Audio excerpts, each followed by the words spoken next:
enfin, moi, en glissant un tout petit peu mon parcours. Alors, moi, je suis né en Allemagne. Mon père et ma mère viennent du Ghana. J'ai vécu en Allemagne jusqu'à mes 3 ans. Ensuite, comme mon père aimait beaucoup voyager, on est retourné au Ghana. Après, il a dit non, ça serait sympa d'aller en Suisse. Donc, on est allé en Suisse. Ensuite, il a dit non, la Suisse, c'est pas intéressant. On retourne au Ghana. Donc, on est allé au Ghana. Donc, je ne sais pas si je suis allemand, si je suis suisse, si je suis ghanéen. Parce qu'après, mes parents sont séparés. Mon père est venu en France, ma mère en Italie, et moi en France. Donc, si je devais, je ne sais pas à quel milieu appartenir, j'ai dit, mais non, je suis heureux. Je suis heureux parce que moi, je me débrouille un tout petit peu en italien pour pouvoir manger et pour pouvoir me balader. Ça, c'est super pour partir en vacances quand t'es petit avec les copains en leur disant, moi, je connais l'Italie. La France, pareil pour les copains et les cousins qui viennent du Ghana. L'Allemagne pour faire l'intéressant à l'école. L'anglais, parce qu'au Ghana, la langue officielle, c'est l'anglais. Donc, je suis un peu tout ça. Donc, au début, je me suis dit, est-ce que qui suis-je? Et en fait, cette question-là, j'ai tous les jours la réponse. Je suis quelqu'un qui peut converser avec un tel. Je suis quelqu'un qui peut discuter avec un tel. Et en même temps, souvent, par exemple, quand j'ai dit que je voulais raconter des histoires, on m'a dit, ah, un conteur africain. J'ai dit, mais qu'est-ce que j'ai d'Afrique? Alors, une chose, effectivement, je ne sais pas par quel moyen, je parle le tui, la langue que mes parents m'ont transmise. Je parle l'anglais, parce que c'est une langue qui a été transmise par les... Je baragouine l'italien, parce que c'est important de bien manger en Italie, donc ça c'est important. Je baragouine l'allemand aussi, parce que... Et en fait, je suis un peu de tout ça, et je raconte non pas des histoires africaines, si c'est des histoires qui viennent de partout, parce que j'ai le sentiment qu'au jour d'aujourd'hui, plusieurs fois, mon vieux m'a dit, ah, il faut prendre la nationalité ghanéenne, c'est important. Pour qui? Pour lui. Mais moi, le Ghana, c'est super. Mais quand je vais au Ghana en vacances, on me dit, ah, l'étranger. Voilà. Mais effectivement, mais il suffit juste que je parle, qu'il repère que je ne viens pas de là-bas. Pourtant, je suis noir et tout, j'aime bien jouer avec. Mais dès que je parle, il y a quelque chose qui dit que non, lui, il n'est pas tous les jours d'ici. Donc, cette question d'appartenance, on a le souvenir des éléments qu'on nous a donnés, mais après, par contre, il y a des portes qui s'ouvrent et que c'est nous qui devons frapper à la porte en disant...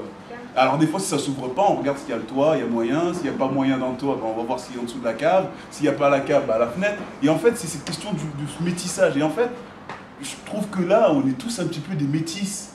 Parce que à fréquenter un tel qui nous transmet des éléments de l'endroit où il est, et ben quoi qu'on en dise, on est un petit peu parcouru d'un peu de lui. Alors c'est ça qui fait que cette société française, eh ben, elle ne veut pas trop des fois. Mais des fois, elle dit oui, je veux. Et c'est effectivement, tout à l'heure, vous parlez d'un exemple, il y avait ceci et cela, il y avait au milieu là.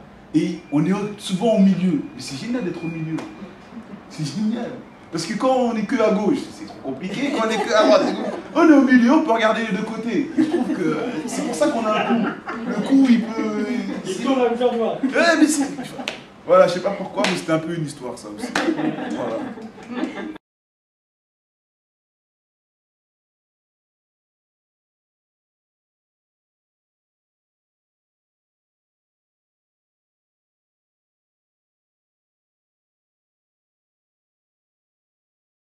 Alors, c'est dans le village de Ramalani Nani Nani Nani Natu.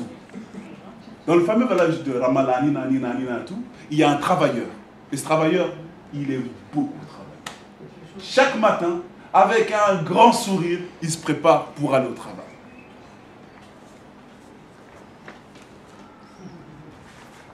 Et un jour, comme les autres, il est parti au travail. Et sur le champ, il avait toujours ce petit chant comme ça que ça faisait Zoumama, zoumama, zoumama, zoumama, zoumama, zoumama.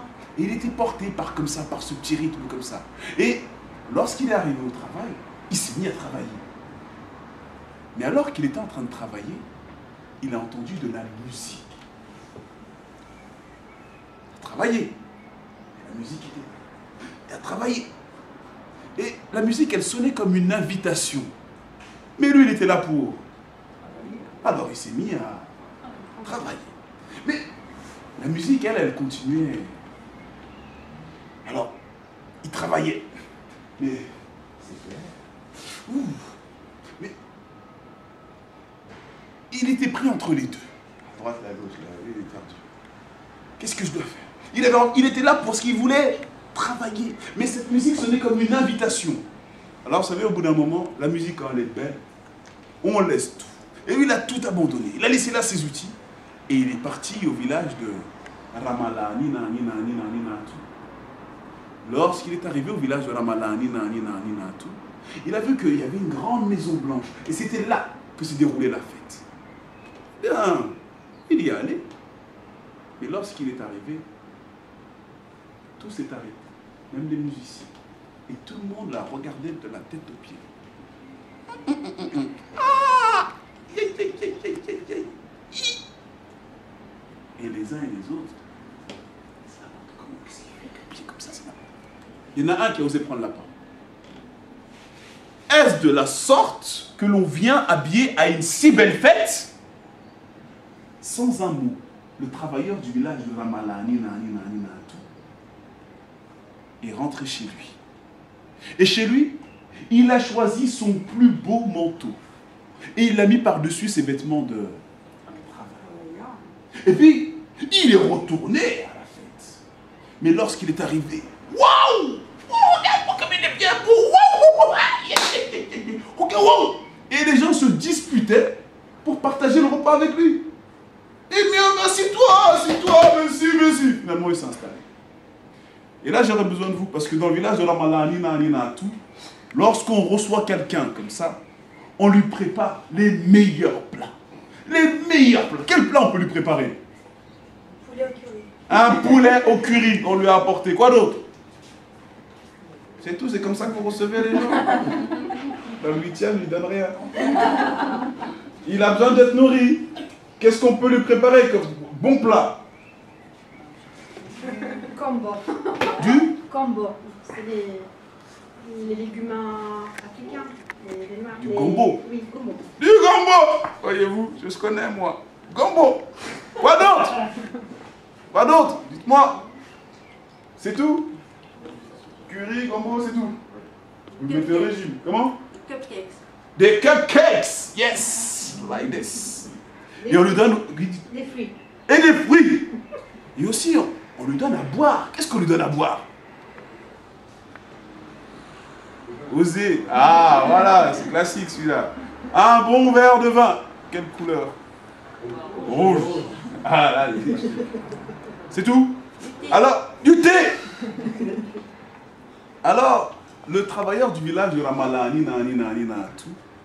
avait tout ça devant lui. Il a pris un petit peu de curry.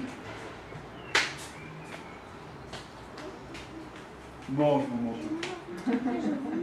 Mange. Mange mon manteau. Si c'est bon, hein, c'est bon le curry. Mange. Mange mon manteau.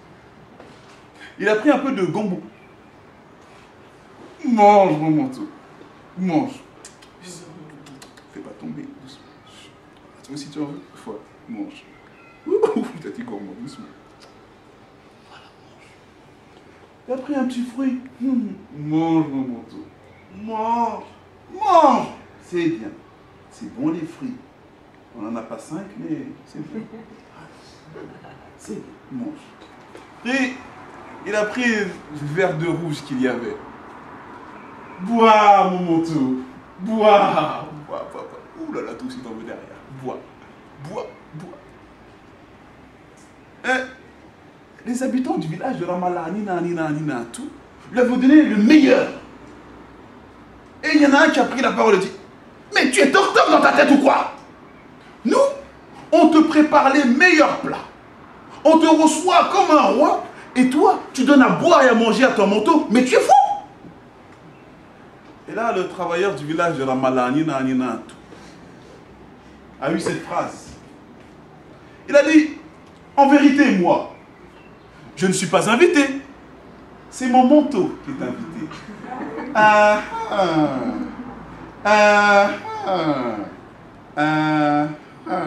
Fin de l'histoire.